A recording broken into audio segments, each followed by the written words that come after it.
6 రోజులైనా తెలియని ఆచూకీ. మనకి విదేశాల్లో బ్రతుకులు ఇట్లాగే ఉంటాయి.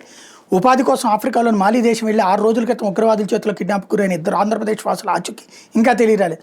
కిడ్నాప్ అయిన వాళ్ళు పల్నాడు జిల్లా మాచర్ల మండలం జమ్మలమడ గ్రామానికి చెందిన కురాకుల అమరలింగేశ్వరరావు, ఒడిశాలోని గంజాంలో స్థిరపడిన ఏపీ వాసి వెంకటరమణ ఉన్నారు. 6 రోజులుగా వస్తున్న సమాచారం తెలియపడుతూ అమరలింగేశ్వరరావు, వెంకటరమణ కుటుంబ సభ్యులు ఆందోళన చెందుతున్నారు. ఉగ్రచర్య నుంచి విడిపించి స్వదేశం రప్పించాలని కూటమి ప్రభుత్వాన్ని వేడుకుంటున్నారు. అమరలింగేశ్వరరావు పుట్టినరోజు నాడే కిడ్నాప్ గురైనట్టు తెలుస్తుంది.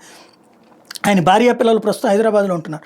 అమరలింగేశ్వరరావు సుమారు 20 ఏళ్ల క్రితం తెలంగాణ రాష్ట్రం మిర్యాలగూడకు చెందిన వెంకటరమణతో వివాహం జరిగింది. ఆయన 10 ఏళ్ల క్రితం మాలి దేశానికి ఉపాధి కోసం వెళ్లారు.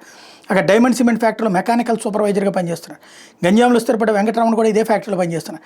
గతేడాది ఆయన మాలికి వెళ్ళినట్టు సమాచారం. ఈ నెల ఒకటిన ఫ్యాక్టరీలోకి అల్ఖైదా అనుబంధ సంస్థ JNIM ఉగ్రవాదులు చొరబడి అమరలింగేశ్వరరావు, వెంకటరమణతో పాటు మహారాష్ట్రకి చెందిన వెంకటేశ్వరరావును కూడా కిడ్నాప్ చేశారు.